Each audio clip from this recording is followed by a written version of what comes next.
Buenos días, pues ya arrancamos los trabajos alarconianos de este hermoso congreso. Cuando Isla me dijo que iba a presentar a Ignacio Arellano, pues yo dije, a mí que me den todas las sesiones de toda la mañana y parte de la tarde. Ayer comentando, Robert me dijo, yo diría, señores, con ustedes, Ignacio. Y sí, quien no sabe quién es Ignacio Arellano no hace estudios de los siglos de oro. Pero bueno, haré un esfuerzo para no robarle tiempo al magistral, pues de presentar a quien todos sabemos quién es y a quien le debemos tanto académicamente.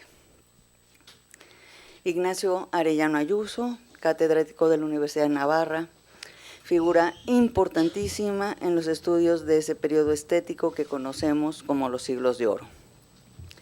Fundador y director desde 1990 del Grupo de Investigación Siglo de Oro, el GRISO que llamamos, en la Universidad de Navarra, y que agrupa especialistas y doctorandos tanto de esa universidad como de otras. Es la institución sin duda que lleva a cabo la mayor actividad académica en las líneas de su incumbencia, por ende, la que más aportes realiza en nuestra especialidad. Ha sido profesor visitante en muchísimas universidades de diferentes países, en muchísimas de España, desde luego, Canadá, Estados Unidos, Alemania, Francia, Italia, Portugal, Argentina, Chile, Bolivia, Colombia, Costa Rica, México, India y seguro que más. En cuanto a las labores docentes, obviamente también ha dirigido tesis de licenciatura, de doctorado, todas merecedoras de distinciones. En cuanto a sus ponencias en congresos, son más de 250. Ni qué decir sus solas conferencias que exceden el medio centenar.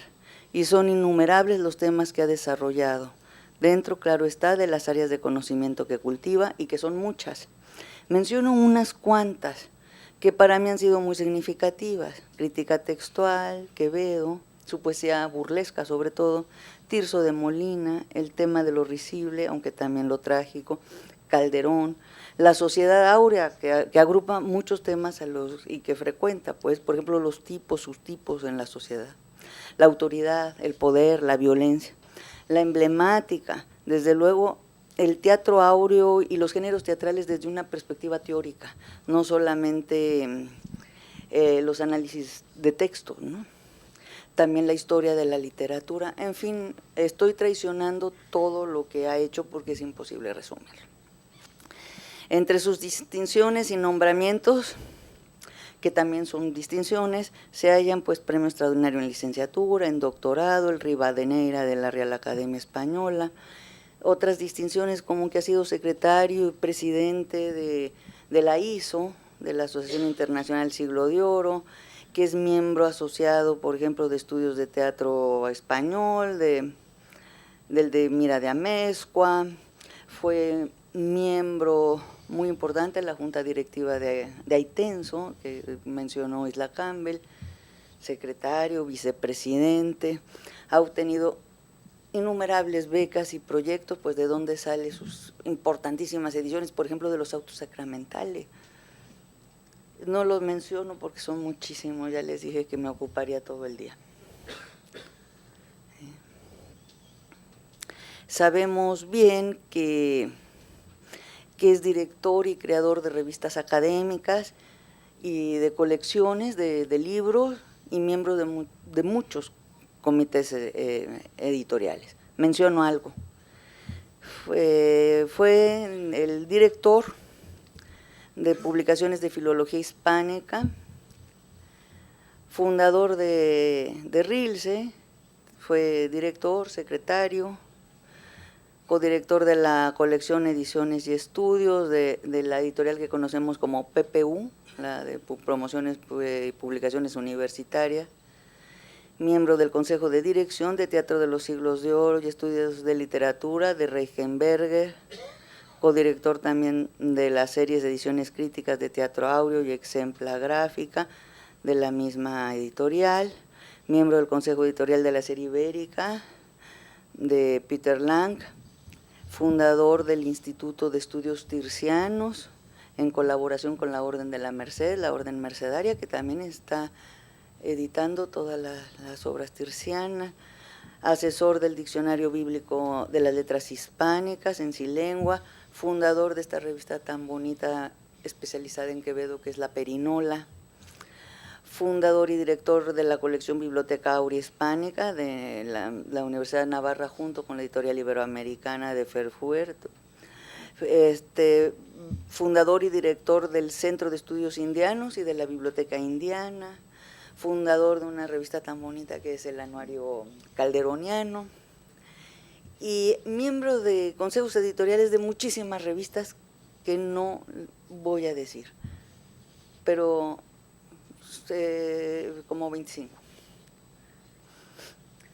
Es impresionante la labor trascendente de sus publicaciones. No tengo el dato último, pero quizá ya lleguen a 200 los libros publicados, de investigación académica personal, de edición crítica, de edición de artículos académicos. Muchos de sus libros son muy famosos, obligados diría yo. Pareceré injusta si elijo algunos, aunque los imprescindibles a mi juicio tienen que ver con los campos que más cultivo y que mencioné en relación con sus ponencias y claro está, con sus casi 400 artículos o capítulos académicos. O sea que es un hombre que trabaja y trabaja. Se da tiempo de escribir algunas reseñas de los muchos libros que lee, tiene casi 100 reseñas, y redacta artículos de difusión en el Diario de Navarra, por ejemplo. Frecuento yo mucho, y los estudiantes también, el Jardín de los Clásicos que está en línea, y que son notas con la triple virtud de ser interesantes, fiables, vienen de él, entretenidas, pequeñas cuestiones tratadas perfectamente bien. En fin, es un honor que contemos con un hombre tan significativo en el campo de estudio de teatro áureo, aquí en México, y que hablará sobre nuestro admirado Ruiz de Alarcón, en esta ciudad del desierto mexicano que nos ha congregado por años gracias a Isla Campbell, una ciudad que ya sentimos casi nuestra. Pues estás en tu casa, Ignacio.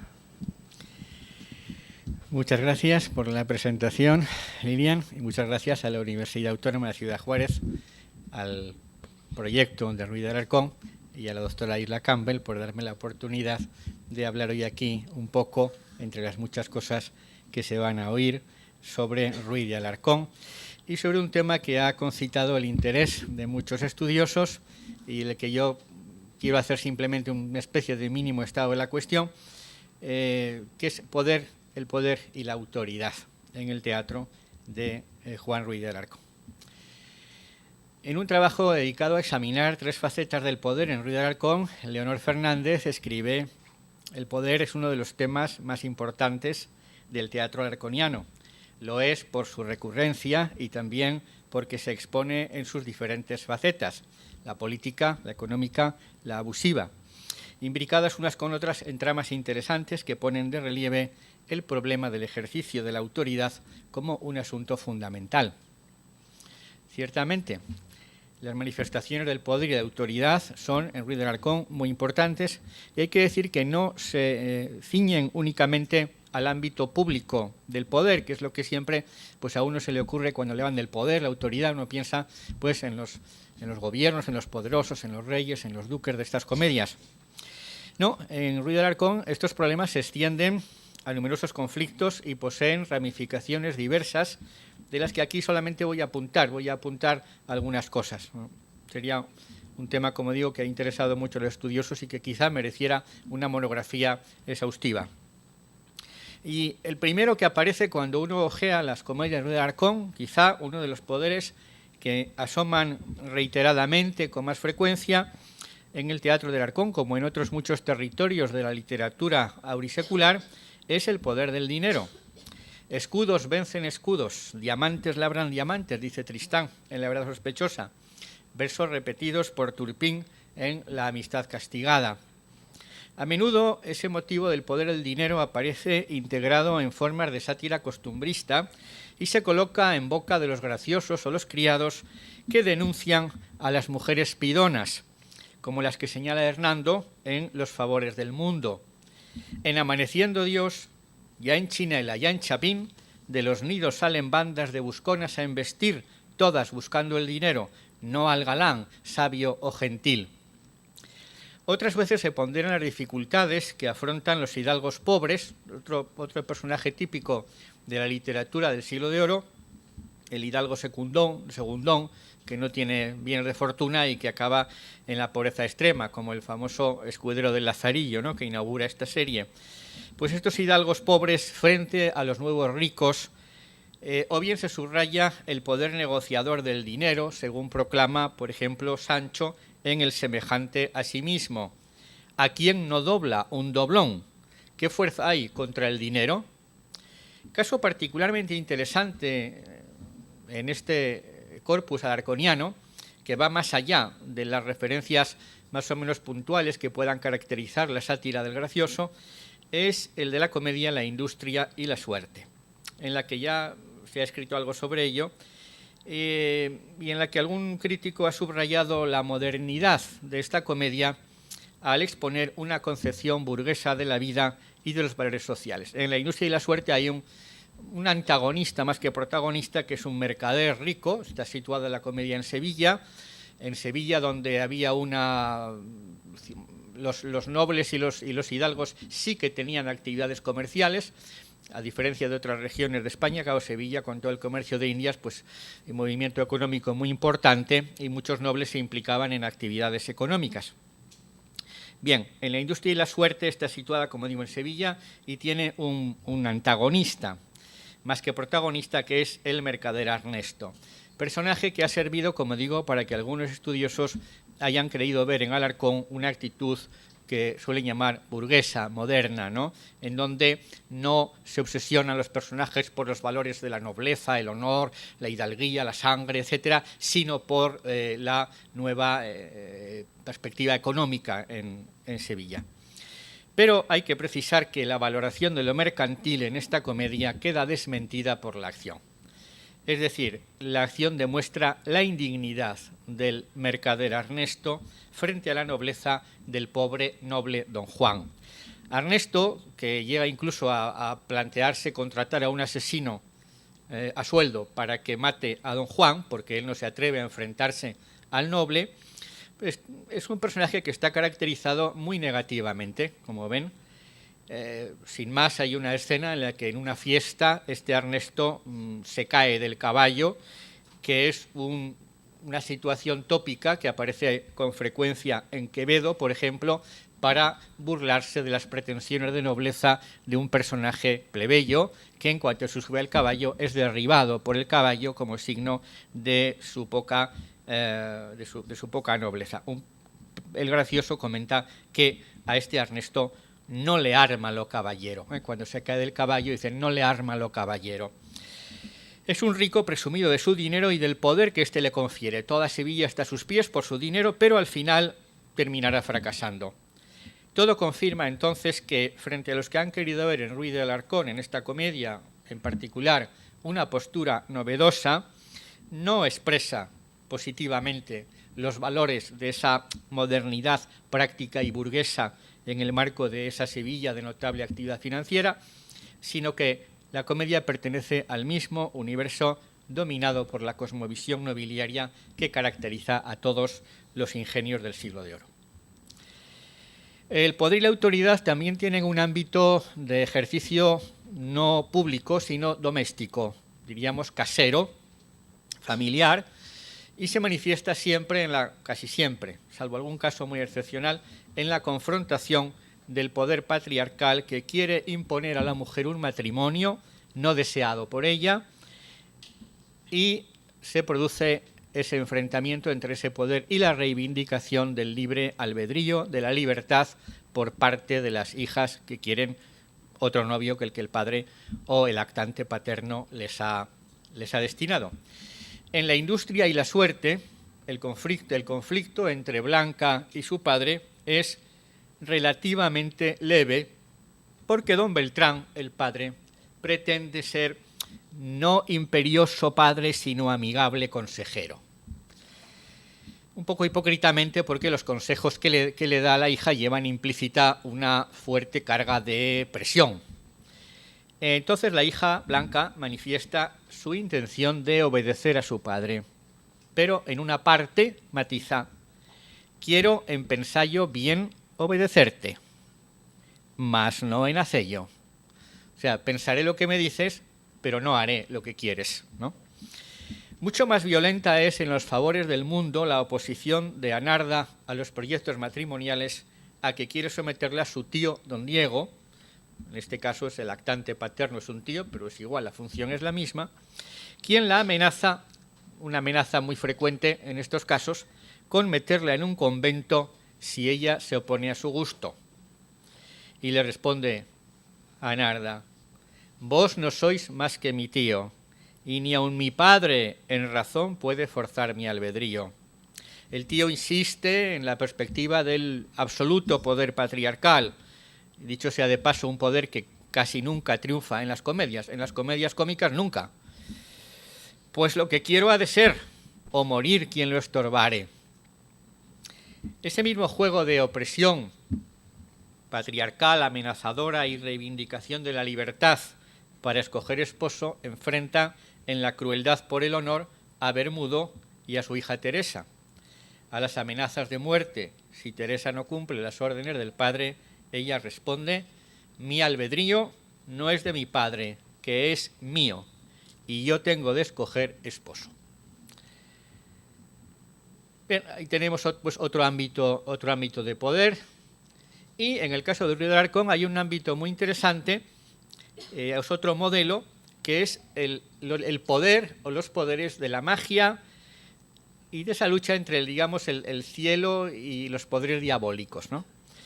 Es decir, estamos en el territorio de las comedias de magia y comedias religiosas con ciertos requisitos de fantasía que atraen particularmente a Ruiz de Alarcón. Como todos saben, hay en el corpus, que es relativamente reducido, si se compara, pues claro, con Lope de Vega todos son reducidos, desde luego, pero también si se compara con Calderón o con Tirso de Molina, el corpus de Ruiz de Alarcón no es excesivamente amplio y es muy significativa la proporción de comedias donde aparece la magia, ¿no?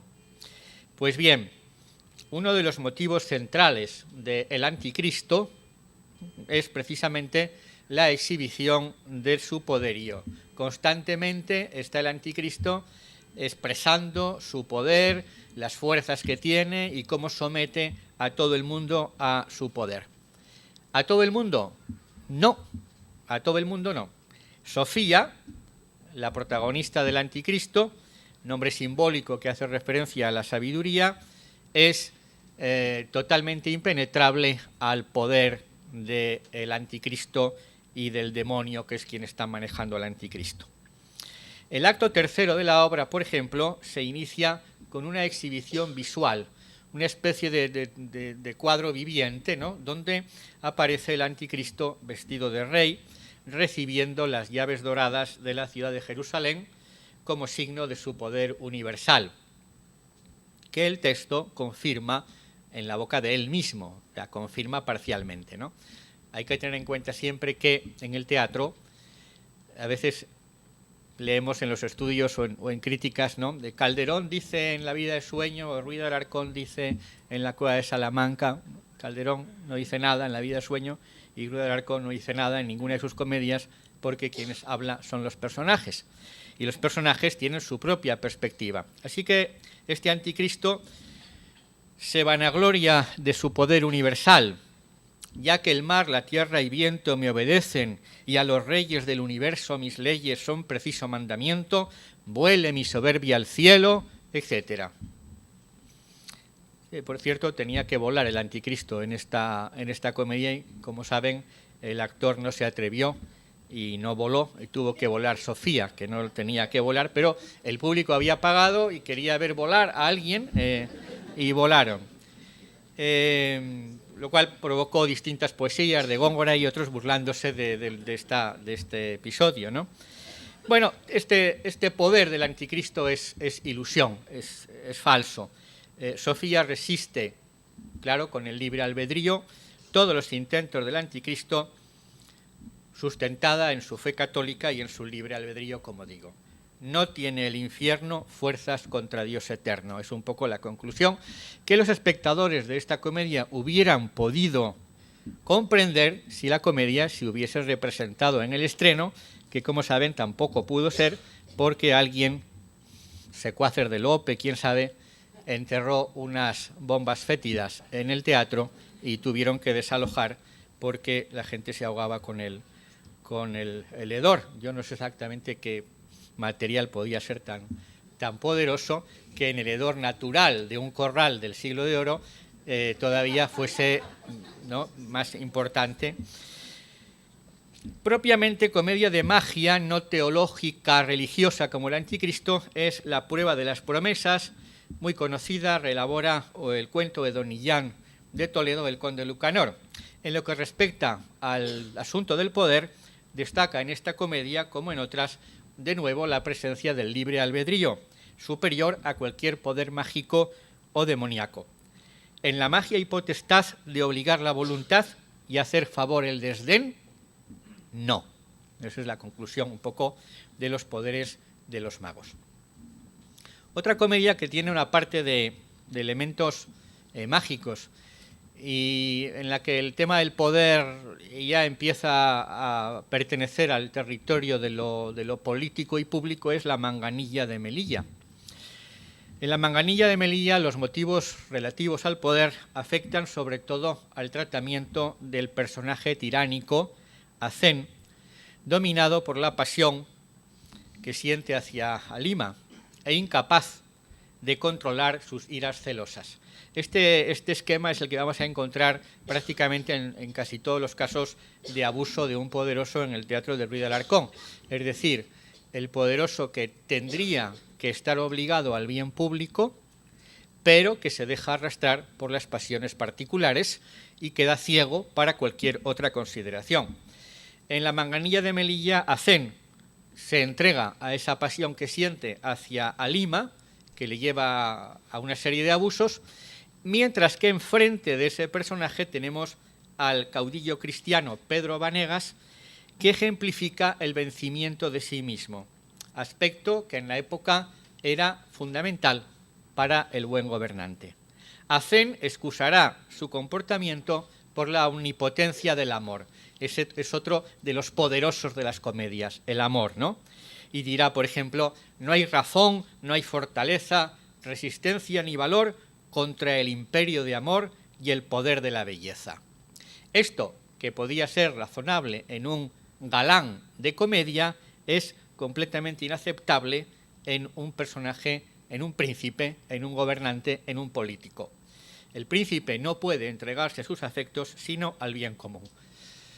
Bastaría solo un pasaje de Saavedra Fajardo, la idea de un príncipe político cristiano o empresas políticas, pero todos los tratadistas de la época podríamos aducir centenares de textos como este, que pertenece a una de las empresas de Saavedra Fajardo. Dice Saavedra: si se consideran bien las caídas de los imperios, las mudanzas de los estados y las muertes violentas de los príncipes, casi todas han nacido de la inobediencia de los afectos y pasiones a la razón. Se ha de corregir en el príncipe estos impulsos, procurando que en sus acciones no se gobierne por sus afectos, sino por la razón de Estado.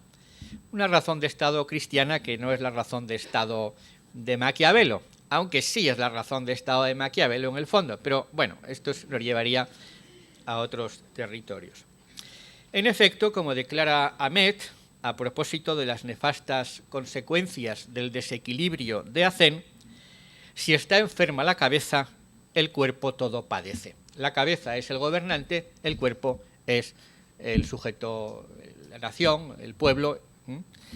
Por el contrario, Vanegas resiste la atracción de la belleza de Halima, vencedor de mi deseo, de mí mismo vencedor. Es decir, todo lo contrario. Aquí Ruiz de Alarcón, claro, juega dramáticamente con una oposición muy clara y muy eficaz desde el punto de vista dramático. que probablemente disgustaría a algunos de los críticos o espectadores actuales educados en el romanticismo o posromanticismo, que considerarían un final más satisfactorio que Vanegas se acabara casando con Halima y no venciéndose a sí mismo y renunciando a ese amor. Esto se le ha dicho también a propósito, por ejemplo, de Segismundo Calderoniano de La vida de sueño, ¿no? ¿Por qué no se casa con Rosaura? Pues porque no se puede casar con Rosaura, porque Segismundo es un príncipe que tiene una serie de obligaciones que las tienen muy claras en la época y que, por tanto, no puede librarse de ellas por razones de un final feliz, en este caso arbitrario. El poder de la magia, que está también en la Manganilla de Melilla, corresponde al morabito Ahmed, un personaje muy ambiguo que denuncia, se supone que es un doctor de la ley musulmana, pero denuncia la falsedad de Mahoma y castiga a Azen, el cual Azen muere arrepentido y cristiano. ¿Quién es este extraño Ahmed? Bueno, pues los últimos versos de la comedia dicen que quizá puede ser un ángel, pero que allá cada cual, el espectador o el lector, decida por su cuenta lo que piensa de este Ahmed. Pues un ángel no se sabe, pues cada uno piense lo que quiera. Merece algún comentario particular el caso de la cueva de Salamanca, porque ha tenido algún artículo, un trabajo de Gladys Robalino, por ejemplo, que interpretan esta comedia como estrictamente un desafío al poder, en dos vías o por dos motivos. Primera, que hay unos caballeros estudiantes en la cueva de Salamanca que hacen una burla a unos alguaciles poniendo una cuerda en una calle por la noche, a oscuras, y provocando la persecución de los alguaciles, que naturalmente tropiezan con la cuerda y se caen en el suelo y se rompen las muelas. Los estudiantes quieren que del golpe queden, dice, sin muela ni diente. Hecho que, según Robalino, solo se puede interpretar como respuesta en contra de un sistema represivo y que muestra una gran hostilidad contra el poder y la autoridad. El segundo motivo para interpretar esta comedia como un desafío al poder y la autoridad sería basada en el uso de la magia como cito en este caso, un elemento estratégico para cuestionar las estructuras de poder imperantes y las mecánicas discursivas que utilizan para su propia legitimación. Sin embargo, la lectura de elementos y pasajes aislados no permite comprender una obra que debe leerse como artefacto de conjunto. Es decir, una comedia no está hecha de trozos sueltos. Bueno, puede estar hecha de trozos sueltos si el dramaturgo es muy incapaz o muy malo o quiere hacer un experimento raro, pero no pasa esto con Ruiz de Alarcón. Por tanto, no podemos coger una escena y leerla como si estuviera aislada de toda la estructura global de la comedia. Los episodios que he mencionado deben insertarse en el macrotexto de la literatura del Siglo de Oro y en el contexto específico de la comedia La cueva de Salamanca. En cuanto a lo primero, la burla de los alguaciles pertenece a una tradición entremesil y es una escena entremesil cómica, la burla a estos funcionarios de la justicia, funcionarios inferiores, alguaciles, corchetes. Esta burla se documenta en multitud de obras del Siglo de Oro, es decir, en el Buscón de Quevedo o en los entremeses del Doctor Simple, el entremés del capeador, el entremés del astrólogo borracho, donde los alguaciles resultan apaleados, burlados, sin que quepa ver en esas piezas ninguna rebelión contra el poder. Son escenas cómicas. Exactamente la misma burla, el encordelamiento de la calle, es la que fundamenta todo el efecto cómico del entremés de Vélez de Guevara, que se titula precisamente La burla más sazonada, donde tampoco hay ningún ataque al poder. Quiero decir que la recepción de ese pasaje de la comedia instalado en esa tradición entremesil, sin duda, respondería a un horizonte de expectativas de los espectadores que en cuanto vieran ese tipo de bromas la ligan con esa tradición cómica y tiene una interpretación cómica. Para que esa interpretación pasara a ser, más allá de la comicidad risible, un ataque a la autoridad y al poder, necesitaríamos añadir algunos requisitos más. Pero, ¿qué requisitos, qué otros adherentes, qué circunstancias tiene este episodio en la comedia? Bien, recordemos que el principal instigador de esta burla es el personaje de don Diego, representante de una clase privilegiada. Es precisamente su condición de personajes bien instalados en el poder, en el estrato dominante de esa sociedad, la que permite a los estudiantes llevar a cabo este tipo de burlas con asegurada impunidad. Una gamberrada. ¿Por qué? Porque se lo pueden permitir. Vástagos de la aristocracia, sus burlas a los alguaciles no significan ninguna rebeldía contra el sistema, sino todo lo contrario. La conciencia, no militante, por cierto, por eso yo que no creo que tenga trascendencia en cuanto a la dimensión de rebeldía o no, no significa ninguna rebeldía contra el sistema, sino todo lo contrario, la conciencia de que los poderosos pueden hacer lo que quieran. Ante los escrúpulos de uno de sus estudiantes, el marqués, que le parece que es un poco una burla pesada, que en fin, que mejor que no la hagan, proclama a don Diego, autor de otros varios abusos en la comedia. Dice, bueno, vamos a hacer esta burla porque aun cuando fuera mayor su delito y vuestro exceso, cuerpo de Dios, para eso os hizo Dios gran señor. Exactamente lo que hace don Juan Tenorio en El burlador de Sevilla. Es el hijo del privado. Sí, estos son hijos de privados, hijos de nobles, dominantes, y pues hacen lo que quieren y se divierten con eso. En cuanto a la función estratégica de la magia y del debate final, con el que acaba esta comedia, un debate sobre la magia entre Enrico, el mago, y un fraile ante un pesquisidor, hay que decir que Robalino concede estatuto dominante a Enrico. No puedo entrar a discutir en detalle este asunto, pero es obvio que Enrico no tiene el estatuto dominante. El estatuto dominante es el del monje dominico, a cuya decisión y a cuya argumentación se rinde finalmente el mago. Que no haya un castigo para el mago Enrico, bueno, no es una comedia trágica, Enrico no ha hecho ningún gran mal con su magia. Enrico dice que hay 3 tipos de magia, como era normal en la época: la magia natural, la magia artificiosa y la magia diabólica. Las 2 primeras se pueden utilizar, pero Enrico en la comedia no ha utilizado ni la natural ni la artificiosa. Luego ha tenido que utilizar la diabólica. Pues yo creo que esto no le interesa mucho aquí a Ruiz de Alarcón, que está haciendo una comedia sin plantearse de manera muy, digamos, en plan teológico estos asuntos, y no pasa nada si no le castigan a Enrico porque tampoco ha hecho ninguna maldad. Y ya nos vamos a entrar en el territorio donde el poder y la autoridad se manifiestan de manera más cruda, quizá, que es el ámbito público y político, que es el que más naturalmente ha llamado la atención de distintos analistas de distintas comedias en donde aparece este asunto. En un libro que dedicó Halpern al teatro político en el Siglo de Oro, con especial atención a la obra de Ruiz de Alarcón, relaciona el teatro del Novohispano con la decadencia del Imperio español y considera, yo creo que excesivamente, que los problemas políticos aparecen en Alarcón más que en cualquier otro dramaturgo de la época.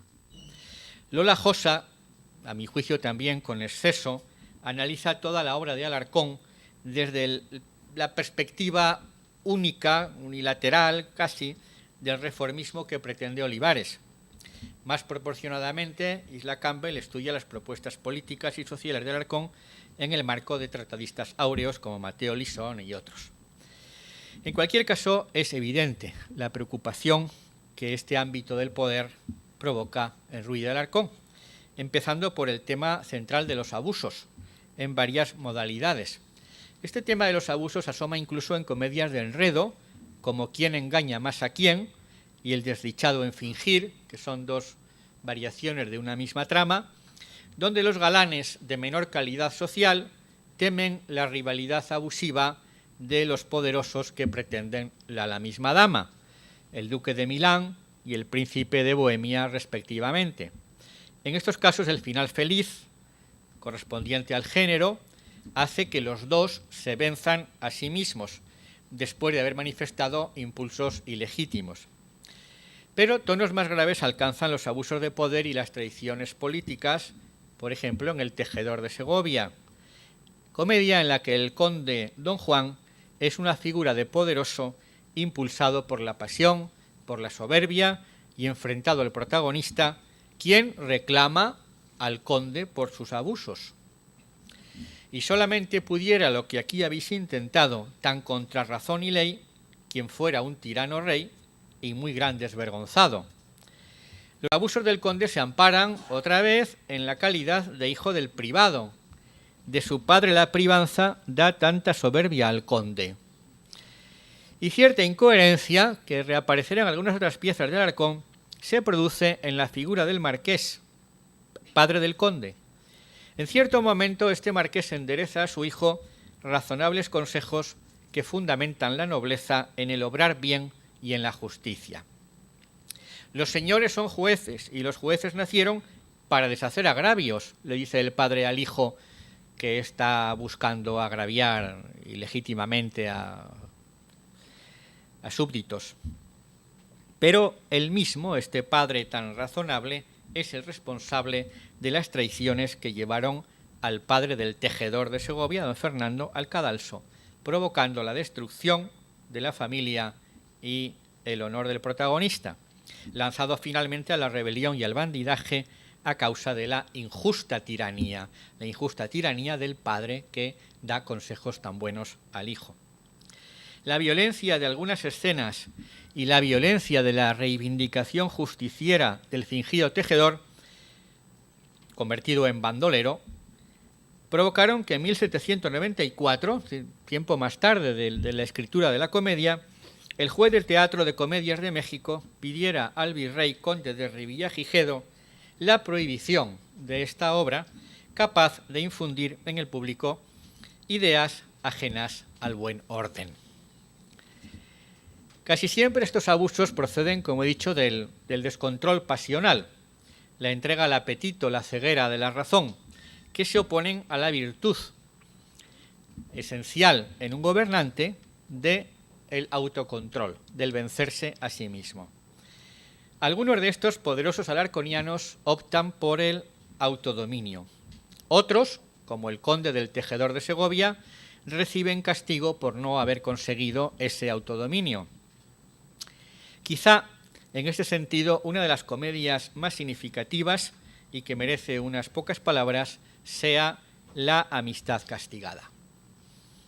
El comienzo de La amistad castigada evoca las luchas intestinas, conspiraciones y revueltas en una Sicilia gobernada por Dionisio, quien desea borrar el nombre de tirano y consolidar su poder después de haber acabado su padre, Dionisio I, con la República. Así que Dionisio II quiere establecerse como buen gobernante, que dejen de calificarlo de tirano en el sentido fundamental del siglo de oro, es decir, más bien usurpador, ¿no? Porque se ha apoderado del trono, y entonces quiere un poco pues esto, ¿no? Consolidar su poder y gobernando bien. Entonces, ese es el objetivo del Dionisio. Pero, a pesar de sus proclamaciones verbales de justicia y a pesar de algunas medidas que parecen en el buen camino, se dedica a perseguir, pretende gozar a Aurora sin respetar el honor ni los deseos de los súbditos, aplicando en este caso, para justificar y para llevar a cabo los propósitos de su pasión amorosa, aplicando la doctrina del poder absoluto. El poder absoluto es el rey, el poderoso, el gobernante, el príncipe, hace lo que quiere. La palabra del gobernante es ley, una idea que va contra todas las teorías políticas del siglo de oro. cede, como otros personajes, argumenta, al imperio tirano del deseo. En ese ambiente enrarecido de conspiraciones, de un personaje arrastrado por su deseo, Rodrigo, que aspira a la mano de Aurora, se retrae de casarse con Aurora cuando conoce que el rey también está detrás de ella, argumentando que no puede oponerse a la autoridad real porque se debe a la lealtad. Todos los conflictos se van a resolver al final con la rebelión de Dión, el padre de Aurora, privado de Dionisio, en un desenlace ambiguo, comprensible en términos generales, pero con detalles otra vez algo incoherentes a mi juicio.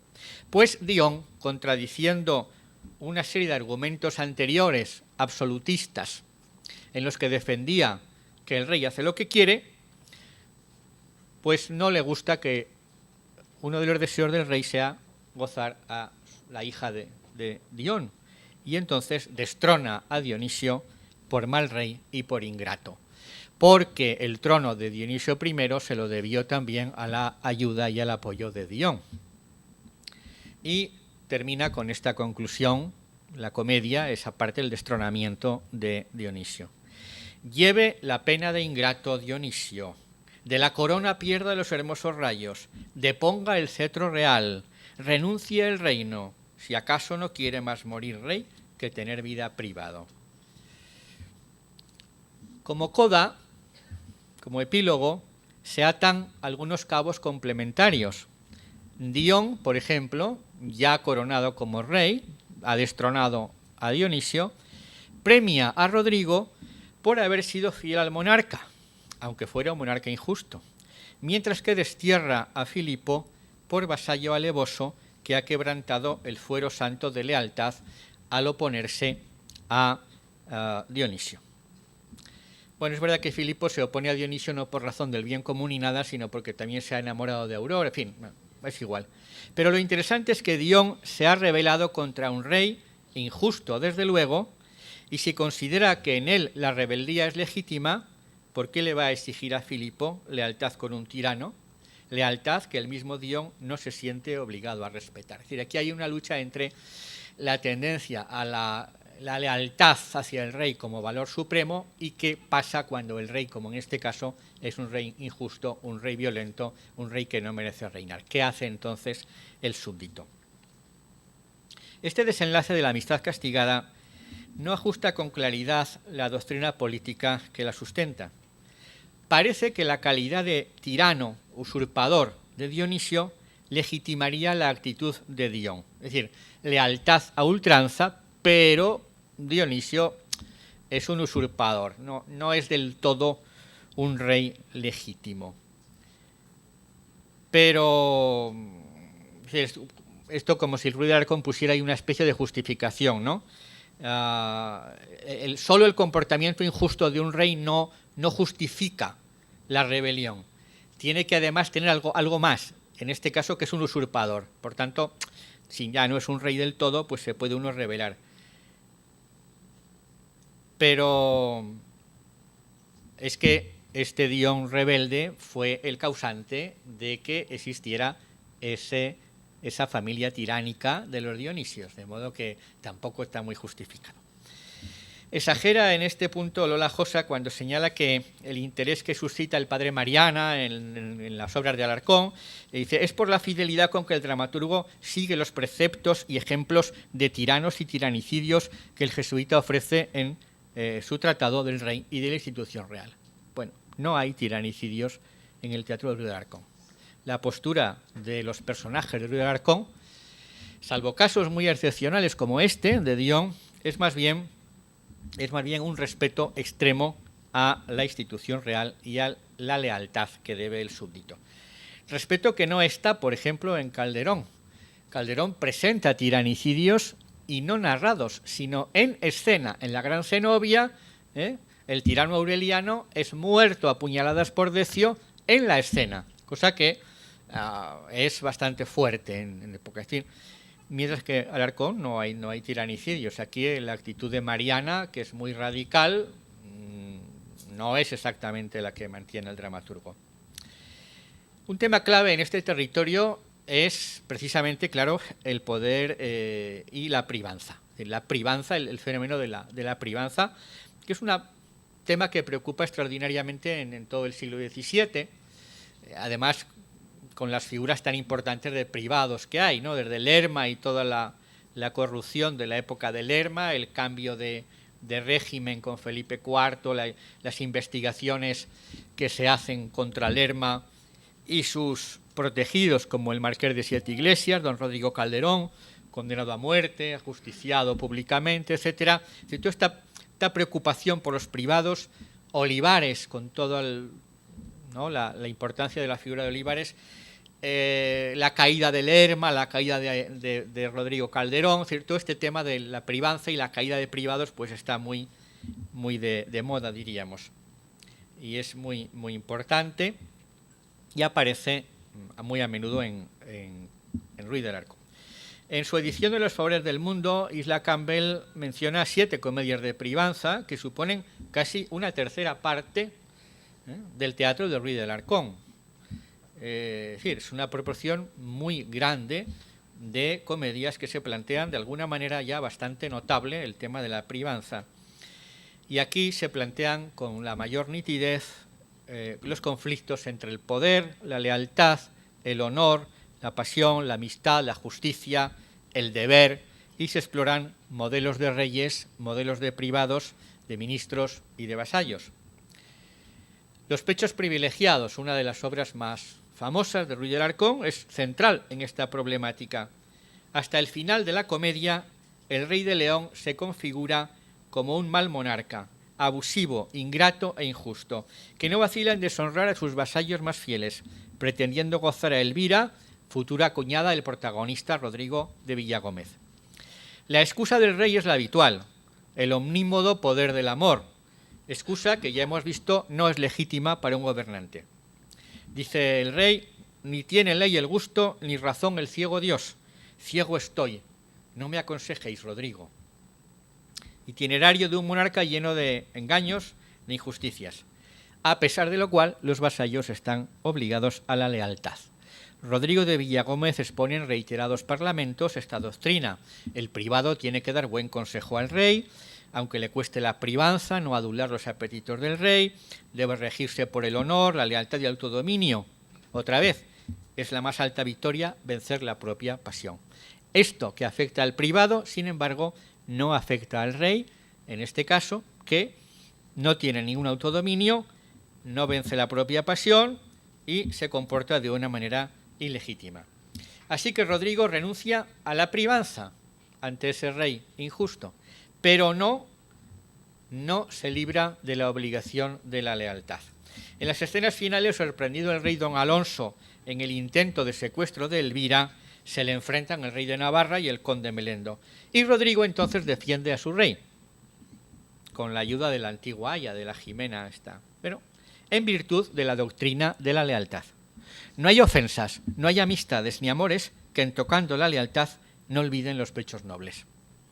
Frente al modelo positivo de Rodrigo hay otro privado, el alcahuete Ramiro, que proclama la doctrina del poder absoluto, que es muy frecuente en estos casos. Las leyes en las manos de los reyes que las hacen son de cera, y puede un rey que intenta que valga por ley su gusto, hacer lícito lo injusto y hacer honrosa la afrenta. Esto es lo que dice el mal privado, y lo que sigue el mal rey. Si incluso a un mal rey debe el vasallo lealtad, la rebelión contra un monarca legítimo y justo será acreedora de un castigo ejemplar, la crueldad por el honor, sobre un fondo histórico inspirado en el Padre Mariana, esta vez, caracterizado como en la amistad castigada por el caos político, provocado por la debilidad de la reina madre y del niño rey, aparece Nuño Aulaga haciéndose pasar por el viejo rey desaparecido. Sí, es un impostor que reclama el gobierno y que provoca una guerra civil. El leal Sancho Aulaga defiende al rey legítimo y ofrece llevarle la cabeza del usurpador, sin saber que el viejo Nuño es su propio padre. Descubierta esta circunstancia, se plantea el dilema entre la obligación filial y la lealtad al monarca, que se resuelve a favor de la lealtad. Vencido y condenado a muerte infame, que contaminará a su hijo, o al que él cree que es su hijo, Nuño Ulaga le pide a su hijo Sancho que él mismo lo mate para impedir su deshonor. De modo que la obra se configura como tragedia de parricidio por el honor que ha estudiado Lilian von der Walde. Aunque finalmente se descubre que Sancho no es hijo de Nuño, que lo tuvo con Teodora. Se satisface algo la crueldad del parricidio, pero no queda muy limpia la genealogía de Sancho, tan preocupado por el honor en una obra que se llama La crueldad por el honor y que descubre al final que el hijo era hijo de otro padre que no se casó con la madre. Y bueno, es otro de esos cabos sueltos que convendría quizá estudiar en las comedias de Alarcón y que se perciben también de algún modo en otra pieza muy compleja, es El dueño de las estrellas. Otra obra muy complicada, con muchos hilos, empezando por un monarca que proclama su deseo de ser justo, pero que ignora sus obligaciones. El rey de Creta quiere conocer cómo gobernar en paz. Consulta a un oráculo que le recomienda recurrir a Licurgo, el famoso legislador espartano, para establecer en el reino las leyes justas y razonables. Mientras están buscando a Licurgo, que vive de incógnito en una aldea, este rey, que quiere establecer leyes justas y razonables en su reino, se dedica a perseguir a Diana, la hija de su privado Severo, a la que quiere deshonrar sin ningún escrúpulo, aunque la pasión provoque la pérdida de todo el reino. Por fuerza pienso alcanzar lo que por amor no pueda. Piérdase el reino pa'lante y el mundo, pues yo me pierdo, que es imposible ser cuerdo el que es verdadero amante. Reflejo menor de los abusos del rey es el noble Teón. El noble Teón, que está abusando de unas aldeanas en la aldea donde vive Licurgo de incógnito, y que cuando Licurgo se le opone le da una bofetada. Una bofetada a Licurgo, que es un noble, aunque finge ser un aldeano. Entonces Licurgo se siente obligado a vengar su honor agraviado. El rey quiere hacer justicia con Teón y no hace justicia consigo mismo. Promete a los villanos que va a castigar a Teón, a la vez que él mismo pretende abusos similares. Pero el rey no es el único personaje con rasgos contradictorios en la obra, puesto que el protagonista Licurgo presenta facetas complejas, a veces difíciles de ajustar. En efecto, cuando Licurgo es reconocido por Severo, acude a la corte en servicio del rey de Creta, y además persiguiendo la reparación de su honor, estropeado por la bofetada que ha recibido. Y preocupado por un oráculo, según el cual he de verme en tanto aprieto, dice Licurgo, con un rey que yo a las suyas o él quede a mis manos muerto. Él teme ir a la corte porque se va a enfrentar, según el oráculo, con un rey y o va a matar al rey o el rey lo va a matar a él. Bueno, llega a Creta, hace una serie de leyes que se han estudiado en relación con el reformismo de Olivares en la España del siglo XVII. Bien. Pero Licurgo está sumido en un laberinto de amor y de celos porque se enamora de Diana. Poco aplicable a un verdadero estoico, porque Licurgo anda muy preocupado por la deshonra de la bofetada y hasta que no mata a Teón, pues no se queda tranquilo. Y escribe David Lorca: Licurgo, como Licurgo, está obligado a comportarse como quien es, un sabio. Pero como villano, Licurgo no está obligado a perdonar a Teón, porque como villano no es un sabio, y por lo tanto no lo perdona. Pero al mismo tiempo, como Licurgo, un sabio, sí está obligado a perdonar a Teón, y por lo tanto le perdona. Cuando Licurgo se venga de Teón, lo hace no como Licurgo, sino como villano. Yo no entiendo nada de esta explicación de un Licurgo esquizofrénico con algo de galimatías, ¿no? Y que no tiene en cuenta que un villano no tendría por qué vengarse, ya que no está obligado por las leyes del honor nobiliario, que son las que Licurgo aplica. Licurgo se venga como Licurgo, porque es Licurgo y porque es un noble de Esparta y que no puede permitir que se le agravíe el honor. Si hubiera sido un villano normal y corriente, no tiene obligación de esa venganza. A mi juicio, tanto el protagonista como el desenlace tienen aspectos confusos. El estoicismo, que existe, no es capaz de resistir la obsesión por la honra, que es un tema que en el siglo de oro pues todo el mundo está esperando que aparezca ahí cuando le dan a alguien noble un bofetón. Y el suicidio de Licurgo deja en el trono a un rey que ha demostrado muy poca justicia y del que no cabe esperar mucho, a pesar de la incomprensible loa final de Severo, que pondera la clemencia y la justicia de un rey ni clemente ni justo. Se acaba de suicidar Licurgo y Severo. Bueno, entonces sí, entonces el rey por fin se casa con Diana, entonces Severo lo elogia como noble, clemente y justo. Netamente de privanza sería la comedia de los favores del mundo, centrada en uno de los motivos más importantes del género, es decir, la fortuna voltaria, la inestabilidad del poder delegado del privado, con un protagonista que sufre todos los vaivenes posibles de la fortuna y que por fin renuncia a esos favores del mundo, abandonando la corte para retirarse a su tierra con su amada Anarda, lejos de tantas subidas y bajadas. Termino.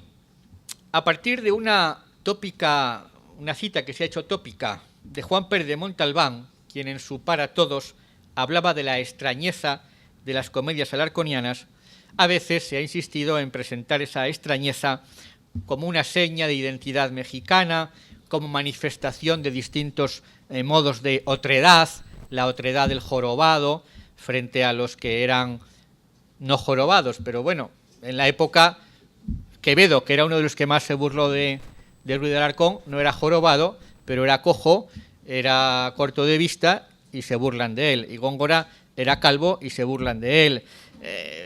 Rojas Zorrilla era calvo y sucio, al parecer, y se burlan de él.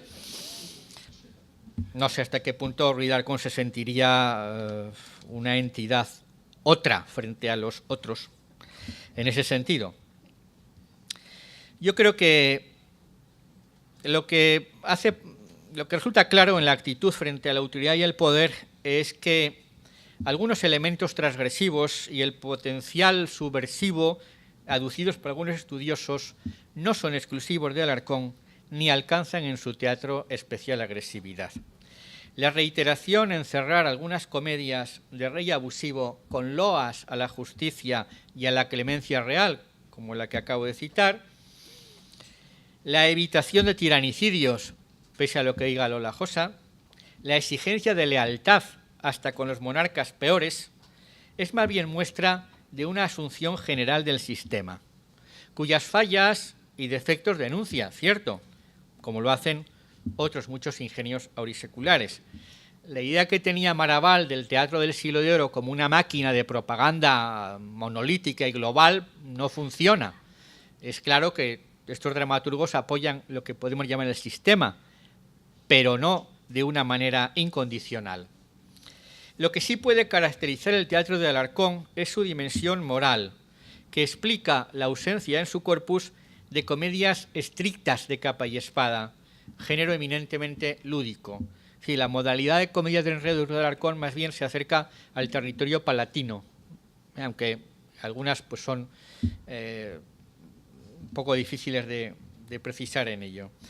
Pero la frecuencia de comedias, como digo, de tonos palatinos, con elementos históricos, capaces de un mayor grado de patetismo y de perspectivas serias en torno a los problemas del poder y de la autoridad, relacionados con doctrinas estoicas de la virtud personal y con, sin duda, preocupaciones reformistas, aspectos que trasminan en todos los versos de Ruiz de Alarcón.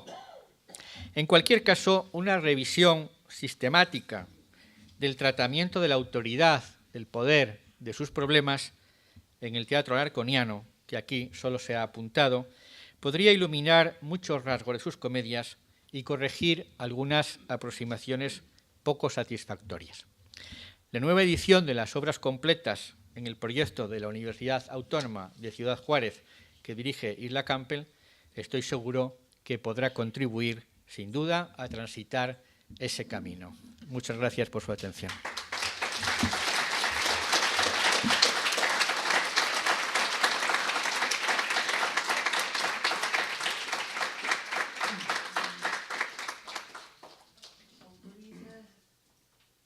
¿Autorizas, Ignacio, preguntas? Claro que sí. Habrá como 3 para no perder el ritmo del Congreso, que es importante en las salidas y las entradas. Entonces, bueno, si quieren comentar, preguntar, entre tantísimas obras, es que hay una pregunta tras otra. A ver, Isla Campbell. No, por ejemplo, a mí me llama la atención en el caso de la industria y la suerte, que finalmente Ernesto termina casada con, no me acuerdo si se llama Sol o Celia o lo que sea, y también es una dama noble. O sea que sí, al revés, se presentaría el ascenso del mercader al estamento dominante. El propio mercader Ernesto termina diciendo al final que todos sus engaños han resultado inútiles. Es una comedia, por tanto, el final es un poco como el final de la verdad sospechosa, ¿no? El mentiroso es castigado, pero no del todo, es decir, no es un castigo demasiado violento, porque eso rompería con los códigos de la comedia cómica, pero es castigado. Es decir, este mercader es un mercader indigno, hace todo cosas malas. Lo que pasa es que al final el asesino que quiere contratar no puede matar al protagonista, pues es una comedia, no puede morir el protagonista. Pero él ya ha alcanzado, tal como se describe, el poder que tiene Ernesto en la Sevilla, en esta comedia, es un poder enorme. Es decir, que él domina y puede aspirar a lo que quiere, a lo que está aspirando, pero fracasa. Entonces tiene una especie de, digamos, de un éxito muy menor, que yo creo que obedece a la convención del género, pero no consigue lo que quiere, queda en evidencia y queda descalificado, pero no de una manera trágica, porque no es una tragedia. Pero yo creo que en cuanto a la figura de Ernesto está completamente desprestigiada en la comedia. Si se casa con una dama, que en fin, como don García de la sospechosa, se casa con una dama. Es verdad que en estos casos, en el caso de Ernesto no, porque el mercader está ya muy connotado. En el caso de don García podía haber terminado tranquilamente casándolo con su amada y no con la otra. La lógica de estas comedias no es tampoco muy rigurosa. Yo creo que, pero hay un castigo al engaño, a las triquiñuelas y a la pretensión de ser quien no es. No le arma lo noble, es decir, aunque al final se case con una damisela más o menos, toda la comedia está insistiendo en el fracaso de Ernesto. Precisamente, asciende. De alguna manera asciende a otro estamento, traicionando el carácter burgués que se ha mencionado. Bueno, se puede ascender, sí, pero vamos, tampoco. El personaje en el diseño de la trama no triunfa.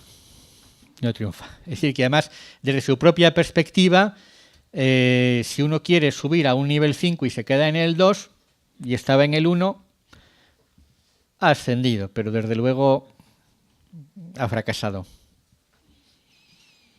Pero en fin, menor de una piedra podría decir Ernesto. Yo creo que aquí el Ruiz de Alarcón, el mercader, como a diferencia de otras comedias de mercader, el mercader amante de Gaspar de Aguilar, etcétera, que están vistos con una, si se compara con esas otras comedias de mercader, la más negativa hacia el mercader es la de Ruiz de Alarcón. ¿Sí?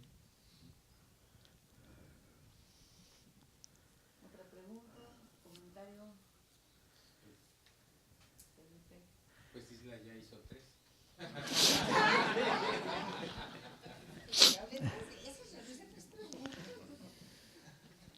Creo que lo enormemente rico de esta ponencia magistral, es precisamente eso lo magistral.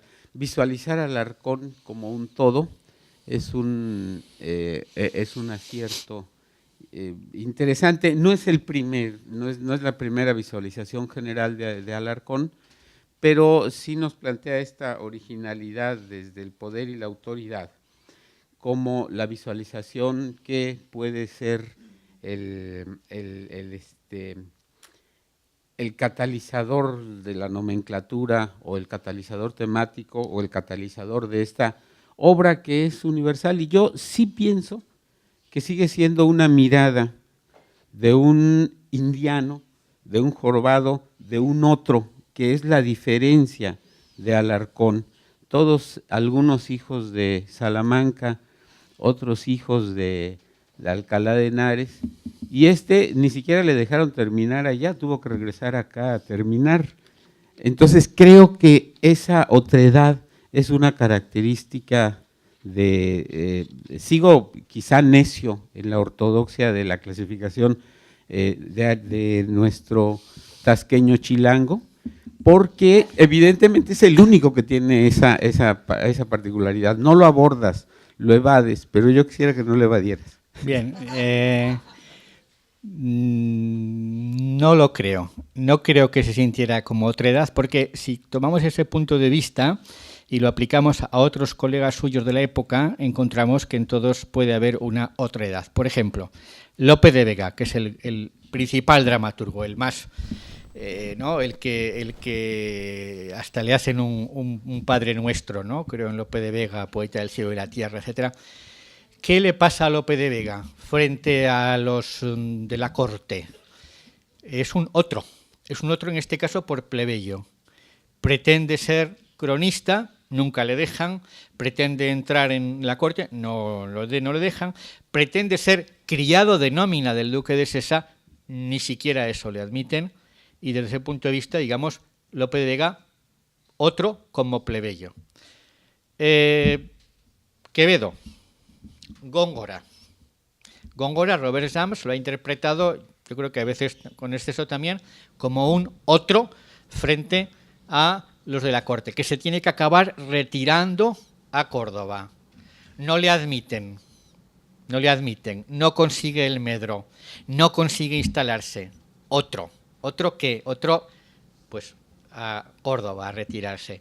Quevedo consigue unos triunfos relativos, pero también es un otro, en este caso, un intelectual que pretende que lo tomen en serio, que se dedica toda la vida a fastidiar a los poderosos, porque toda la vida se pasa recomendándole lo que tienen que hacer, y que es un otro porque no le hacen caso. Los políticos, los poderosos, ¿cómo no le hacen caso a Quevedo? Si él sabe que tiene razón y que tiene todo y que no le hacen caso, acaba en San Marcos de León en la cárcel. Es decir, del punto de vista de la otredad, hay muchas otredades que podemos establecer. Y en ese caso, probablemente cualquiera de ellos, o muchos, les hubiera parecido la carrera de Ruiz de Alarcón bastante buena, en algunos de ellos, que no consiguen. Lope mismo, que consiguió tanta fama, quizá no tenía tampoco los estudios que tiene Ruiz de Alarcón, etcétera, pero probablemente le hubiera parecido a Lope que Ruiz de Alarcón tenía un buen puesto y que él era un criado mínimo del duque de Sesa, que no. O sea, esta idea de otredad, pues que puede tener muchos conceptos. Y sí, el provinciano, digamos, o el indiano en este caso, puede ser, pero no creo que eso sea significativo. Y si es significativo, pues también los otros tendrían otredades, el plebeyo, el impertinente, el que Góngora, el que era, pues también el provinciano que de alguna manera ofende a una masa de gente porque se cree demasiado listo. O la otredad del mismo paso del tiempo, cuando Lope de Vega se siente tan melancólico porque los pájaros nuevos le están sacando de su lugar y escribe esa despedida tan triste de las bizarrías de Belisa, que ha vuelto a un público que ya lo estaba. Es decir, no sé, el tema de la otredad es que es muy complejo y siempre podemos encontrar todo el que tiene un desajuste con algo, es decir, todo el mundo, pues se puede sentir otrificado, ¿no? Creo que es correcta la visión. Pero no lo sé, he dicho que no lo sé. No sé cómo un jorobado en esa época se puede sentir. Déjame tratar de singularizarlo en todos los otros. La grandeza de los dorados es que cada uno era una otredad y era una singularidad. Te faltó el más desacatado de todos, Cervantes. Que Cervantes era el otro que le hizo señas obscenas a la poética logista, a la poética hegemónica, y él dijo, yo lo hago como yo quiero. Claro, lo hizo mal y por eso fracasó. Es que sí tienes razón en ese sentido. Es decir, en el caso de Cervantes es muy significativo, porque él se siente el otro de verdad. Pero en realidad esta otredad de Cervantes es una otredad que él se inventa como excusa porque no hace lo que el público quería. Y pues realmente, sí, yo respeto mucho a Cervantes, pero es cierto que el teatro de Cervantes, por mucho que se insista Caravaggio y otros, no es un teatro. Y además es falso lo que dice Cervantes y lo que hace. En el Quijote todo está sobre los disparates de las comedias. Las comedias de Cervantes son unas comedias llenas de disparates según su propia teoría. La entretenida, las selvas de Ardenia, bueno, aparecen en sus obras osos, no sé, una cantidad de cosas que es una fantasía. Pero sí, era un otro en ese sentido, ¿no? Pero claro, tampoco podía decir Cervantes, por ejemplo, que el fracaso de su poesía se debía a que encarnaba una otredad que los otros injustamente no. Es que era muy, muy mal poeta. Esa sería otra discusión. Sin duda, o varias. La dejamos ahí, ¿no? Luego continuamos. Pues agradecemos su atención, la discusión en verdad muy interesante, pero hay que concluir para cumplir con los horarios. Muchas gracias.